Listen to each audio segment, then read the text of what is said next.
बोलिए सतगुरु माता सुदीक्षा सविंदर हरदेव जी महाराज जी की जय। तू ही निरंकार मैं तेरी शरणा मैनू बख्श लो। सदगुरु स्वरूप प्यारी साध संगत जी, आप जी के पावन पवित्र चरणों में दासी अणिमा जी का मेरठ से कोटि कोटि धन्यवाद जी। आज संतों ने टॉपिक दिया सत्संग की महिमा। करुणा निधान कृपा निधान दयावान प्रभु मेरे रचनहार, जिसे आत्मा ढूंढ रही थी। जब निरंकार की कृपा हो जाती है तब हमें पूर्ण संत मिलते हैं, साकार सतगुरु जी मिलते हैं, जो हमें पार ब्रह्म परमात्मा से मिलाते हैं, माया का पर्दा हटाते हैं। सतगुरु जी बिना गति नहीं है। मानव जीवन की संभाल के लिए सतगुरु जी का होना हमारे जीवन में अनिवार्य है। तुलसीदास जी रामायण जी में कह रहे हैं, एक घड़ी आधी से पुन आध, तुलसी संगत साधु की हरे कोटि अपराध। थोड़ा सा संगत, थोड़ी सी प्रभु की लगता, थोड़ा सा सत्संग पूर्ण साधु से हमें मिल जाए सुनने के लिए, तो हमारे जन्मों जन्मों के, करोड़ों जन्मों के पाप क्षण में नष्ट हो जाते हैं। किसी पूर्ण साधु संत का एक शब्द हमें याद रह जाए जीवन में, तो हमारा जीवन बन जाता है। समुद्र अपनी परिधि को कभी भी लांघता नहीं है। हे मानव, तू भी अपने अंदर अपनी शक्ति को जागृत कर। सत्संग संत निरंकारी मिशन में सत्य के ज्ञाता महापुरुषों की संगति करने को ही सत्संग कहते हैं। नम्रता, सत्कार, प्यार जैसे दैवीय गुणों पर दृढ़ रहने के लिए संत निरंकारी मिशन सत्संग को अनिवार्य मानता है। यहाँ वक्ताजन और सभी भक्त ब्रह्म ज्ञान के फल स्वरूप होने वाले निजी अनुभवों तथा निराकार सद्गुरु की अनुकंपा की ही चर्चा करते हैं। निरंकारी सत्संग विशाल मानव परिवार की एकता में अनेकता और अनेकता में एकता का सुंदर रूप प्रस्तुत करता है। सेवा सिमरन सत्संग करते हुए हमें अपनी तोड़ निभानी है।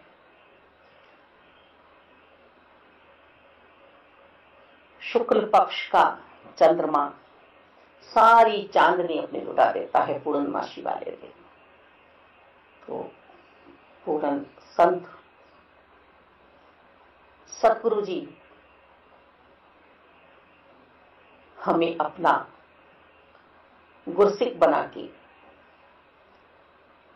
अपना प्यारा शिष्य बना के अपना सब कुछ न्यौछावर कर देते हैं, हूबहू निरंकार से मिलाते हैं। निरंकार में जीवन बनाया है, सत्कार कराया है। ये शरीर तो सिर्फ आधार है।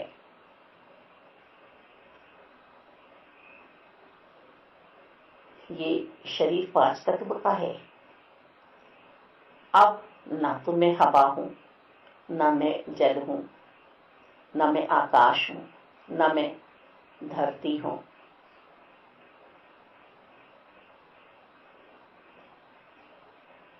ना मैं अग्नि हूं। कौन हूं मैं?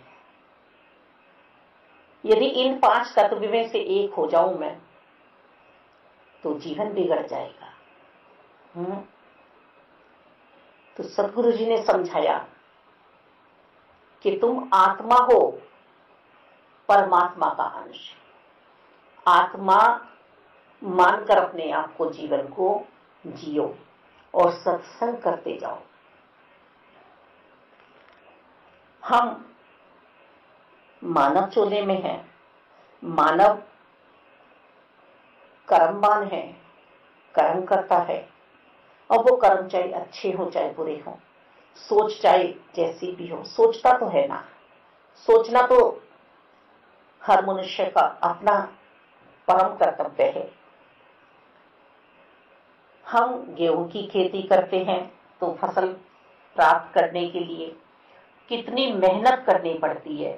खेत को तैयार किया जाता है, पानी भी दिया जाता है, खाद भी डाली जाती है, उसके बाद भी कई प्रकार की मेहनत करने के बाद ही वह फसल तैयार होती है। दूसरी ओर अफीम की खेती होती है, मेहनत उसके लिए भी कोई कम नहीं करनी पड़ती, लेकिन वह मेहनत जो हुई है, जो ताकत प्रयोग की गई है, वह नुकसान का कारण बनी, क्योंकि जो भी उस वस्तु को ग्रहण करता है उससे नुकसान ही लेता चला जाता है। कहने का भाव है कि फसलें तो दोनों ही हैं, लेकिन एक फसल लाभदायक सिद्ध होती है और दूसरी नुकसानदायक। इसी प्रकार हौसले की बात है। एक हौसला होता है जिसे देखकर सभी कहते हैं कि यह कितना बलवान है, कितना हौसले वाला है।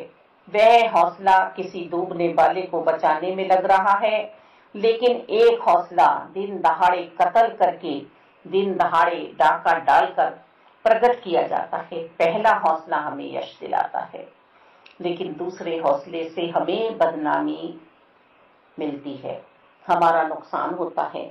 एक चाकू है, कैंची है, तो डॉक्टर के हाथ में है ये उपकरण तो मरीज की जान बचती है, और यदि किसी लुटेरे के हाथ में है तो किसी की जान चली जाती है।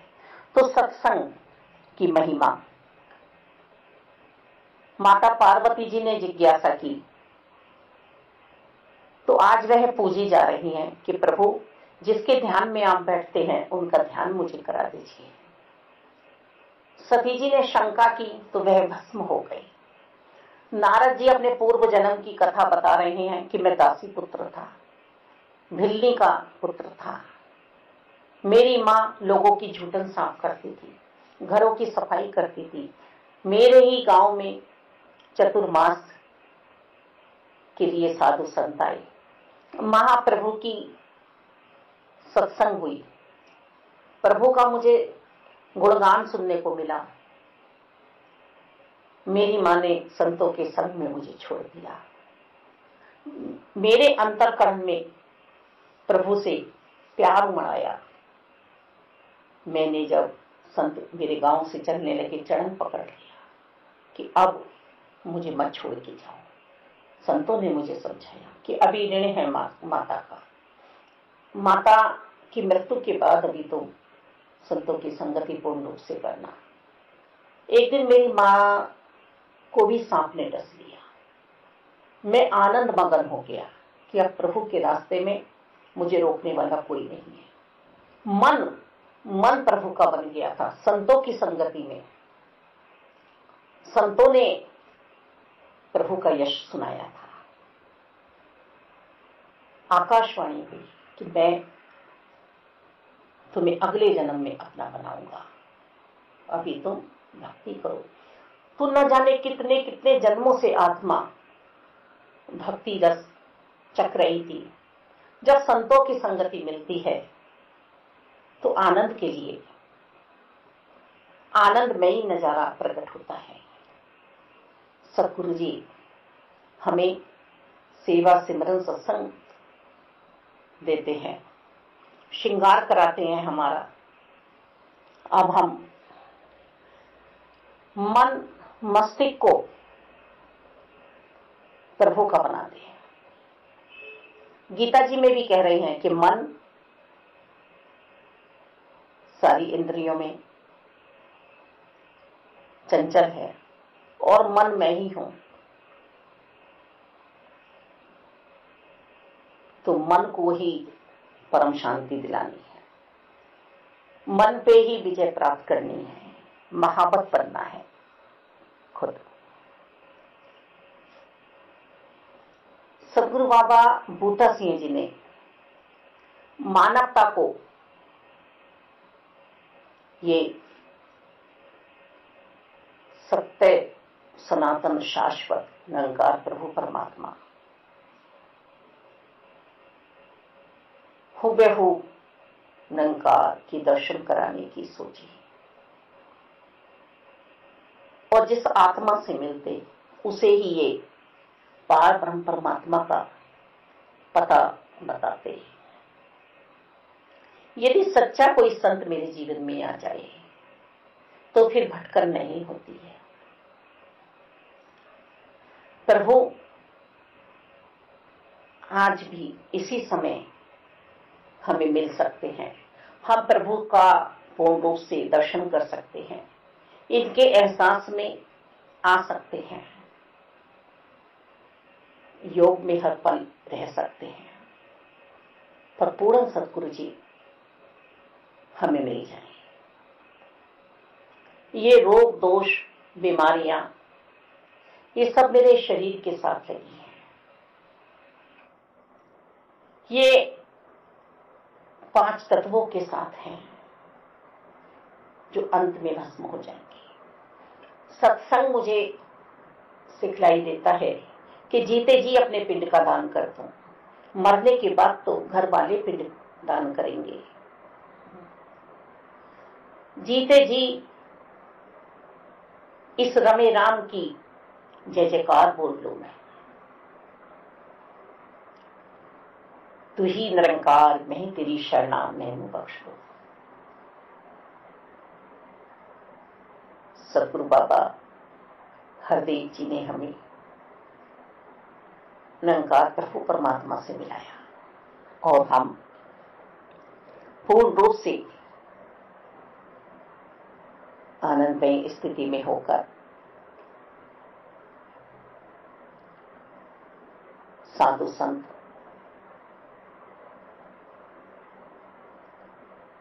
कहलाने लगे, पुरुषों में महापुरुष हो गए, आत्मा में महान आत्मा हो गए। अब विवेक जागा, विवेकपूर्ण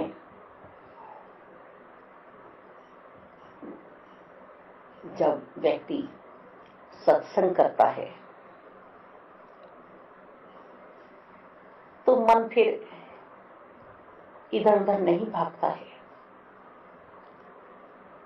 छोटी छोटी मुश्किलों में विचलित नहीं होता है।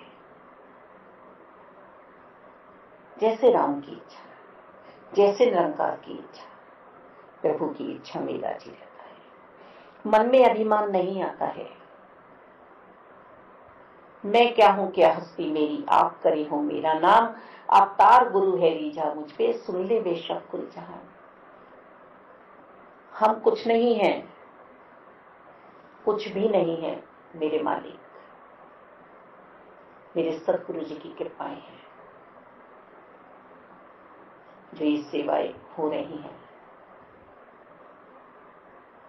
शब्द ये हैं, वाणी ये हैं, सोच ये हैं, मन ये हैं, सारी इंद्रियों पे आपका राज चलता है। निरंकार साकार सतगुरु जी।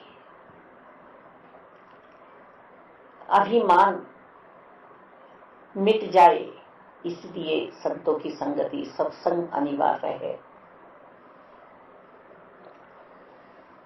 किसी को बल का अभिमान, किसी को धन का अभिमान, सुंदर काया का अभिमान, विद्वान होने का अभिमान, किसी में बैर ईर्ष्या द्वेष, कभी कभी ऐसे पात्र से हम बैर ईर्ष्या कर लेते हैं जिसको भान ही नहीं है कि मुझसे कोई बैर ईर्ष्या भी कर रहा है। अब दुर्योधन पांडवों से बचपन से ही तो बैर ईर्ष्या कर रहा था कि इन्हें गुरु जी प्यार करते हैं, इन्हें पिता में प्यार करते हैं, इन्हें विदुर चाचा प्यार करते हैं। संतों को, संतमति वाले पुरुषों को सब प्यार करते हैं।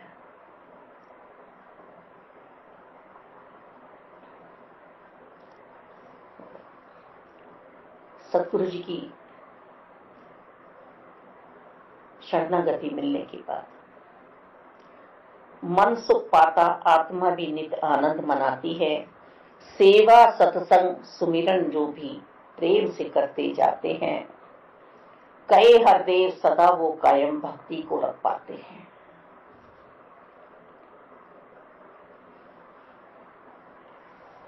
हरदेव वाणी जी में बाबा जी समझा रहे हैं, प्रेम अनिवार्य है। माखन दूध से ही बनता है, हमें सबको पता है, पर दूध उबलेगा ना, आंच लगेगी, उसको ताप लगेगी, तपिश होगी पहले, फिर दूध जब उबल जाएगा उसको जमाया जाएगा, खट्टा किया जाएगा, उसको मथा जाएगा, उसमें से माखन निकलेगा, उसमें मिठास मिलाई जाएगी, मिश्री। तब किशन ने खाया उसको, ग्वालों को बांटा। संत अपने जैसा बना लेते हैं।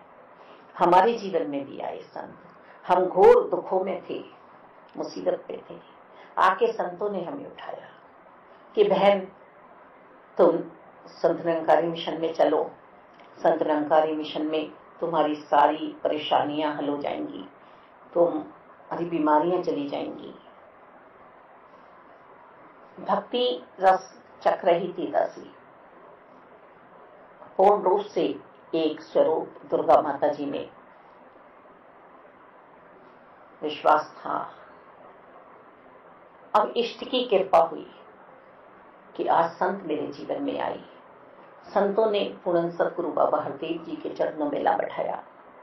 हुआ भी ऐसा ही कि वो घोर बीमारियां जो मेरे पास थी, जिन्हें मैं अपना समझे बैठी थी, दुख मुसीबत को, ये पार ब्रह्म परमात्मा से सतगुरु बाबा हरदेव जी ने मिला दिया।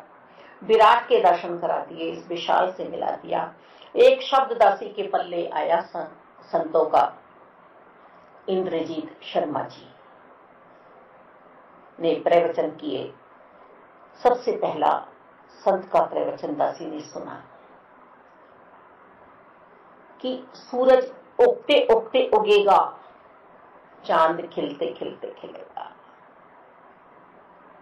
फूल खिलते खिलते खिलेगा, चांद की चांदनी शीतलता जब ही पहुंचाएगी जब पूर्ण रूप से चांद उगेगा, चमकेगा अपने पूर्णमासी वाले दिन।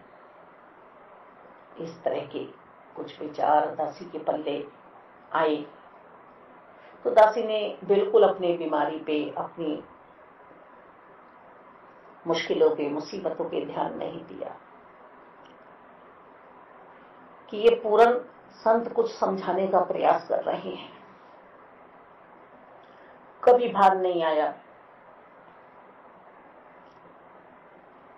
जो जिसका है उससे मिला दिया। बस यही जीवन का पूर्ण रूप से सार है। ये रस मिला है,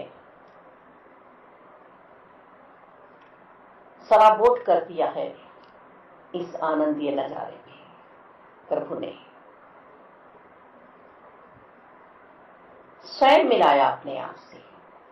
तो सत्संग की महिमा, जितना जितना हम डूबेंगे इस नाम सरोवर में, उतनी उतनी शीतलता हम प्राप्त करेंगे किनारे पे बैठ के। और हम ये ना कह दें कि मुझे तो वो शीतलता मिली नहीं जो तुम बताती हो। नाक पकड़ के डुबकी तो तुम्हें भी लगानी पड़ेगी, मैंने भी लगाई। यदि वास्तव में उस पर निरंकार की कृपा न होती, संतों की कृपा न होती मुझ पे, सदगुरु बाबा हरदेव जी की पूर्ण रूप से कृपा न होती, तो मैं कहीं सड़ रही होती, कहीं मेरा अता पता न होता। इन्होंने, मेरी आत्मा के स्वामी ने मुझे चुना और परमात्मा की यानी अपनी लगता कराई। साकार सदगुरु बाबा हरदेव जी के रूप में ये मेरे साथ चले हर पल। मुझे भान नहीं था, पर संसार बता रहा था कि कोई पगड़ी वाला तेरे साथ चलता है, तुम्हारे घर पे खड़ा रहता है। मालिक,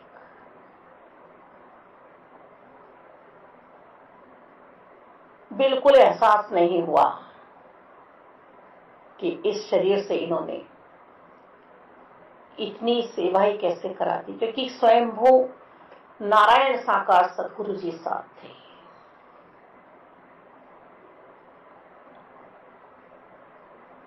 सत्संग की महिमा, सूरज उगते उगते उगेगा, फूल खिलते खिलते खिलेगा, चांद चांदनी पूर्ण रूप से अपनी शुक्ल पक्ष की पूर्णिमा के दिन ही देगा। तो संतों के वचनों ने विश्वास दिलाया, ठंडक पहुंचाई, रहमत करो, कृपा करो कि अंत श्वासों तक ये सेवा सिमरन सत्संग करते हुए तोड़ मिट जाए सदगुरु माता सुदीक्षा जी के चरणों में दासी की। ये बोल बोल न रह जाए, कथनी कथनी एक हो जाए। जीवन के अंत श्वासों तक सत्य का संग करती रहूं, ये निरंकार मेरे साथ रहें और पूर्ण रूप से सेवा सिमरन सत्संग करती चली जाऊं। ये आज भी प्रकट हैं। संतों के लिए कलयुग नहीं है, ये संतों के लिए तो सतयुग है। सत्य जिसके पास है, सत्य डगमगाता नहीं है। सत्य को लोग गरीब कह सकते हैं, कुछ टाइम से के लिए कह सकते हैं इसके पास कुछ भी नहीं है, यश भी नहीं है, कीर्ति भी नहीं है। तो जिसके पास सत्य है, परमात्मा, वह विजेता है, जो पूर्ण रूप से सतगुरु जी का हुआ है। सारे देवीय गुणों को अपने में समेटे हुए है संत। पर ब्रह्मा निरंकार का ज्ञान दुर्लभ है। यह ज्ञान प्रभु कृपा द्वारा बड़े सौभाग्य से प्राप्त होता है। सभी धर्म ग्रंथों के अनुसार युगों युगों से यह ज्ञान केवल सदगुरु के माध्यम से ही प्राप्त होता आया है। आज भी सदगुरु माता सुदीक्षा जी यह सेवा निभा रही हैं। आओ रब के दर्शन कर लो, पैगाम है सब इंसानों को। मुर्शद मानव बना रहा है मुझ जैसे हैवानों को। समय पे एक ही पूर्ण सदगुरु जी आते हैं। जो लाभ मैंने पाया वो लाभ आपको भी हो जाए, बस यही दासी की इच्छा है कि जो आत्मा गदगद हुई है इस परमात्मा से मिलके, वो आपको भी प्राप्त हो जाए। हम गाते न रह जाएं, हरि आओ हरि आओ हरि आओ, ये आ चुके हैं, ये अब उधर नहीं है, ये हमारे ही पास है। ऐसा एहसास बनाना है जीवन में। जो संतों को प्राप्ति हुई है वो आपको भी हो सकती है। यदि काम आना है तो किसी के दुख दर्द में काम आओ। वो जो पूर्ण संत दासी के जीवन में आए, उन्हें लाभ नहीं हुआ, पर वो दासी के हृदय में आज भी राज कर रहे हैं कि उन्होंने मुझे सतगुरु बाबा हरदेव जी से मिलाया और सतगुरु बाबा हरदेव जी ने माया का पर्दा हटा के मुझे परमपिता परमात्मा से मिला दिया, अलंकार से मिला दिया, जिसकी मैं आत्मा थी, बचपन से ही ढूंढती थी ये कि घर के एक कोने के मंदिर में तो ये नहीं है, ये तो सब जगह है ना। एक कविता सुनी थी, पत्ते पत्ते में, डाली डाली में, कण कण में, रज रज में है ये एक जगह तो नहीं हो सकते, ये तो सब जगह है। उस एहसास ने बचपन के मुझे आन मिलाया मुर्शद से। धन्यवाद।